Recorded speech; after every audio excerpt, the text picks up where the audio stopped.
Salam alaikum les filles, j'espère que vous allez toutes bien. Je reviens après l'été avec un nouvel épisode de podcast. Ça fait longtemps que j'ai pas parlé face micro, mais ça me fait un peu bizarre, mais bon, j'avais hâte de reprendre quand même. Sans vous mentir, cet été, j'avais pour objectif d'enregistrer des podcasts. De prendre en note des podcasts et puis de les enregistrer à mon retour en France. Je l'ai pas fait. Bon, ça fait une semaine que je suis revenue, donc alhamdoulilah, déjà c'est très bien. Et puis en plus de ça, l'épisode d'aujourd'hui, j'avais déjà commencé à l'enregistrer, mais ça n'avait rien à voir avec le thème d'aujourd'hui. Sauf que j'ai eu une discussion avec une amie à moi, ma petite Aïssatou d'amour, qu'Allah la récompense, qui m'a grave motivée. Vraiment, elle m'a grave motivée. Subhanallah, elle est tellement bienveillante, qu'Allah la récompense. Et puis pour la remercier de cette motivation, j'ai choisi un thème qui lui fait plaisir. Donc il y a quelques semaines de ça, je lui avais envoyé plusieurs titres de podcasts. Et celui qui lui parlait le plus, c'était le sujet d'aujourd'hui. Donc je me suis dit, pour la remercier du soutien qu'elle est, je vais choisir le thème qu'elle veut, en espérant, Inch'Allah, que suite à cet épisode, il y a des comportements qui changent, qu'il y ait des bonnes actions de fait et que ce soit elle aussi qui en tire la récompense, Inch'Allah. Comme elle me dit, Inès, quand tu fais des épisodes de podcast, il y a plein de bonnes actions qui remplissent ta balance de bonnes actions. Et bien là, aujourd'hui, j'espère que ce sera la sienne, Inch'Allah, qui se remplira, même quand elle s'en souciera pas, Inch'Allah. Donc je vais vous demander de lui faire des doigts, plein de belles doigts, qu'Allah la récompense, qu'Allah la préserve, qu'Allah lui accorde tout ce qu'elle désire au plus profond de son cœur, et puis qu'elle soit récompensée à la hauteur du bien qu'elle partage à ses proches. Amin, amin, amin. Donc bismillah, wa salatu wa salam ala rasoulillah. Les filles, on va commencer le podcast d'aujourd'hui. J'aimerais parler d'un sujet qui nous concerne toutes et tous, être une épaule pour nos proches. Dans la vie, chacun traverse des épreuves, parfois visibles, parfois invisibles. Et subhanallah, parfois il suffit d'un mot, d'une présence ou simplement d'une petite écoute pour alléger le fardeau que la personne en face porte. Actuellement, nous vivons dans une ère où on a tendance à se replier sur soi, à se concentrer uniquement sur ses propres difficultés et on oublie la difficulté de nos proches. Pourquoi ? Parce qu'indirectement, maintenant, on a été formaté à l'idée de penser qu'à soi. On a développé de l'égoïsme extrême. C'est je pense à moi et puis après je verrai les autres. Attends, que je gère d'abord mes problèmes et puis après on verra les problèmes des autres. Certes, faut se concentrer sur soi, ça c'est une chose. Mais il faut aussi regarder autour de nous, d'être un soutien, d'être un réconfort pour nos proches. Et pourtant l'islam, subhanallah, nous rappelle que nous faisons partie d'une communauté, d'une umma. Et le croyant est le frère du croyant. La croyante est la sœur de la croyante. On est frères et sœurs entre nous. Déjà, avant toute chose, il faut comprendre qu'est-ce qu'une communauté. Que veut dire ce mot-là ? Une communauté, dans le sens général, c'est un groupe de personnes qui partagent quelque chose en commun. Des valeurs en commun, des intérêts, une culture, une religion, un lieu de vie. Enfin, on a quelque chose en commun. C'est un espace où l'individu peut soutenir, partager, apprendre, interagir avec les uns, avec les autres, etc. Dans un contexte islamique, donc dans notre communauté à nous, dans la Oumma, c'est beaucoup plus profond que ça. C'est un point spirituel et en fait, on a une foi commune parce qu'on croit tous en Allah subhanahu wa ta'ala et on suit tous les enseignements du prophète alayhi salatu wassalam. C'est une chose qui nous unit. Et puis, on se doit d'être un soutien mutuel. Dans la communauté, on n'est pas seulement un regroupement de personnes, on est vraiment un réseau solide. Chaque membre a le devoir de veiller les uns sur les autres. Par exemple, imaginons qu'un musulman, qu'un frère à nous, perd la vie et il n'a pas de proches autour de lui. On ne va pas le laisser comme ça. On sera dans l'obligation d'assurer ses funérailles, de lui faire le lavage mortuaire, de l'emmener à une mosquée, faire une salat janaza sur lui, etc. On est dans l'obligation. Donc, on doit veiller les uns sur les autres. On doit se conseiller avec bienveillance. C'est une responsabilité collective, c'est pas seulement chacun pour soi. L'islam enseigne que si un membre de notre communauté souffre, cela affecte toutes les autres personnes de la communauté. Demain, si moi je souffre, c'est censé faire souffrir mon proche.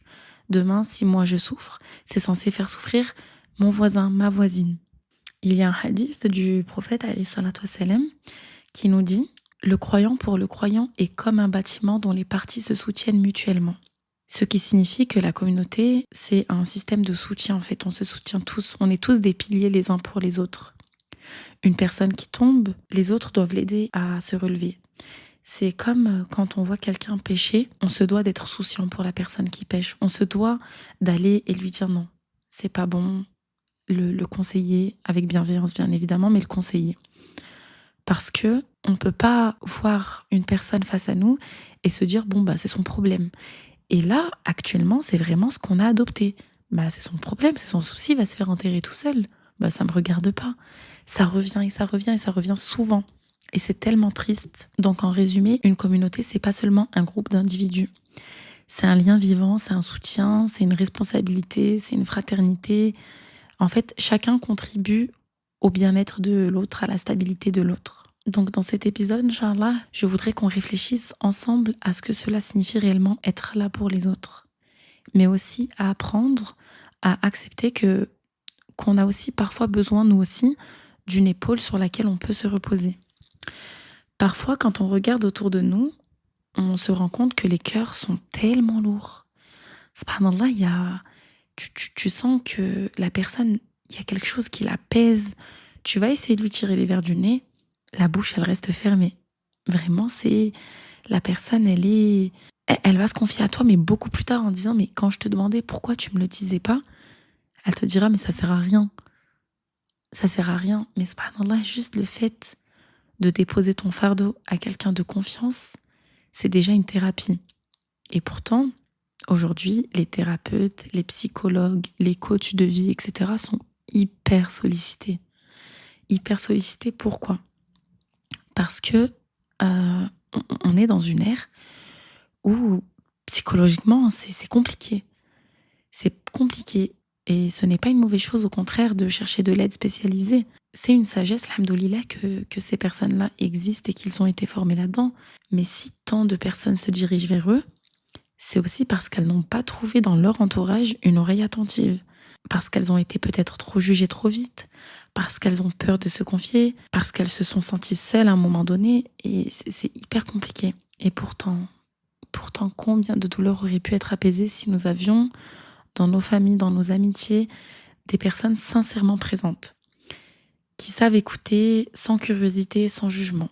Parce qu'il faut comprendre aussi que les personnes qui n'osent pas parler, c'est parce que parfois elles se sentent énormément jugées, parce qu'elles se sentent parfois de trop, parce que quand elles essayent de trouver une épaule sur laquelle se poser, la personne qui est en face, t'as juste l'impression de l'embêter, en fait, de la saouler. Tu te dis, mais ok, je lui raconte, mais elle n'a pas l'air d'être réceptive à ce que je lui dis et j'ai juste l'impression d'être un plus qui vient et qui blablate et elle n'a rien à m'apporter. Donc vraiment, il faut se soucier de ça.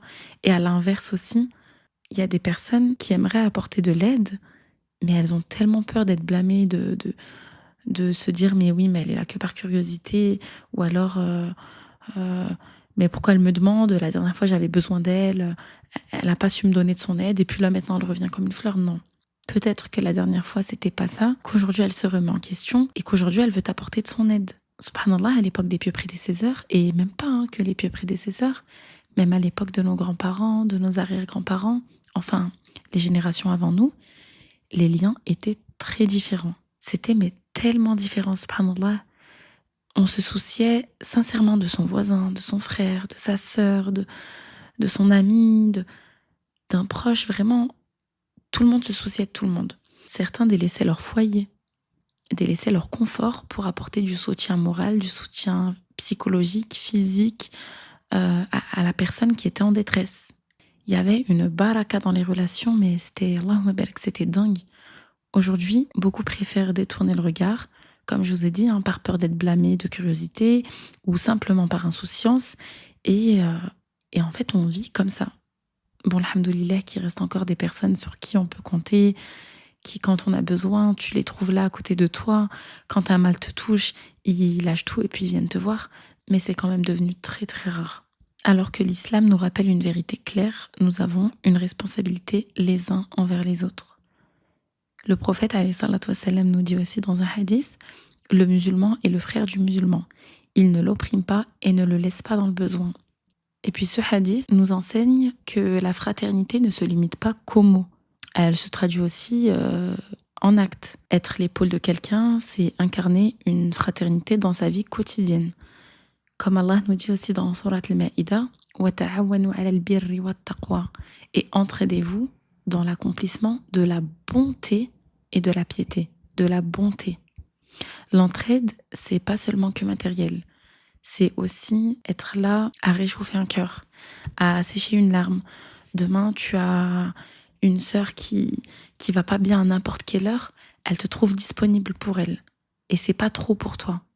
C'est logique et c'est humain et c'est censé te blesser tout autant que ça la blesse. Donc concrètement, comment on peut appliquer cela dans nos vies? Si tu es celle qui porte le fardeau, n'aie pas peur de demander de l'aide. N'aie pas peur de déposer ton mal auprès d'une personne de confiance. Parce que oui, on ne peut pas déposer nos fardeaux auprès de tout le monde et chercher qui sera réceptif. Ah, non, quelqu'un de confiance. Quelqu'un qui tu sais qu'elle t'apportera de bons conseils. Faut aussi savoir choisir. Et puis, te dis pas que c'est un acte de faible ou quoi. Bien au contraire, c'est tellement un acte de courage. Et parfois, Allah subhanahu wa ta'ala nous met des personnes sur notre chemin pour nous soulager. Et alhamdoulilah qu'Allah nous envoie cette miséricorde-là. À l'inverse, si tu es celle qui écoute, apprends à écouter sans juger. C'est-à-dire que quand la personne, elle vient te confier quelque chose, dis-lui pas, mais pourquoi toi aussi t'as fait comme ça? Mais pourquoi tu fais ça? Mais c'est de ta faute aussi, non. Soit elle écoute. La personne, quand elle vient te confier quelque chose, c'est qu'elle a besoin de vider son sac. Plus tard, peut-être que tu pourras lui dire cette chose-là différemment, dans un contexte plus neutre, on va dire. Mais à ce moment-là, ne juge pas. Et tu n'as pas juste besoin de trouver les bons mots ou les bons conseils. Parfois, juste ta présence, ton écoute, c'est déjà une guérison pour la personne que tu as en face de toi. Le prophète, alayhi salatu wassalam, nous enseigne aussi, encore une fois, que celui qui soulage un croyant d'une difficulté parmi les difficultés d'ici-bas, Allah le soulagera d'une difficulté parmi les difficultés du jour de la résurrection. T'imagines que juste parce que tu as soulagé une sœur, Allah peut te soulager le jour de la résurrection, Yawm al-Qiyamah. Donc, dis-toi pas que c'est un acte simple. Dis-toi que ça peut être une cause de ton salut auprès d'Allah subhanahu wa ta'ala, Inch'Allah. Qu'Allah nous réforme et qu'Allah nous facilite à faire de notre mieux, Inch'Allah. Maintenant, prends un instant pour toi et je vais te poser 3 questions et j'aimerais que tu y répondes. La première question, c'est: suis-je présente pour mes proches quand ils ont besoin de moi? La deuxième question: quand est-ce que j'ai vraiment pris le temps d'écouter sans distraction, sans jugement? Et la troisième question: est-ce que je laisse moi aussi la possibilité à l'autre d'être là pour moi? On n'oublie pas que l'islam, alhamdoulilah, c'est une religion d'équilibre. Allah nous demande d'équilibre dans tout, dans notre façon de nous comporter, dans notre façon de manger, dans notre façon de nous exprimer, dans tout. Donc, on ne doit pas être seulement celle qui donne, mais pas non plus celle qui reçoit. Faut vraiment avoir un équilibre. Il faut vraiment que ce soit des relations saines et que ce soit fait surtout avec sincérité. Donc si je devais résumer cet épisode en une seule phrase, je dirais: sois une épaule et accepte aussi d'avoir besoin d'une épaule. On ne minimise pas les impacts, on ne minimise pas les paroles, les sourires, on ne minimise rien. Et si toi-même tu portes quelque chose de trop lourd, n'oublie pas qu'Allah est toujours là pour toi. Certes, il nous a créés en groupe et on a besoin de se soutenir les uns les autres, mais notre meilleur soutien, et alhamdoulilah d'ailleurs, ça reste Allah subhanahu wa ta'ala. Et comme il nous dit dans le Coran, il est plus proche de nous que notre propre veine jugulaire. Donc quand on a vraiment des secrets à confier, etc., Allah, c'est celui à qui on peut le mieux se confier. Mais alhamdoulilah, on a quand même été créés en communauté, on a quand même des proches, et Allah les a quand même créés pour que nous soyons là les uns pour les autres. Donc alhamdoulilah de cette ni'ma, alhamdoulilah qu'Allah nous entoure, alhamdoulilah que nous ne sommes pas seuls, mais on n'oublie pas que c'est lui qui est au-dessus de tout. Et on demande à Allah de nous mettre des personnes douces sur notre chemin, qui seront un moyen pour nous de nous soulager. Et inversement, qu'on sera un moyen pour eux de les soulager. J'espère que cet épisode t'aura plu. Il n'est pas très long, mais c'est très bien. Et puis, j'ai aussi une chose à te demander, s'il te plaît, vu que je viens de revenir et que j'ai laissé quand même une grande pause. N'oublie pas de t'abonner à la plateforme d'écoute, donc Spotify, Apple Podcast ou alors YouTube, peu importe. Et de me laisser un petit commentaire, Inch'Allah, ça me ferait plaisir. Et de partager aussi mon podcast auprès de tes proches. Ça me ferait énormément plaisir.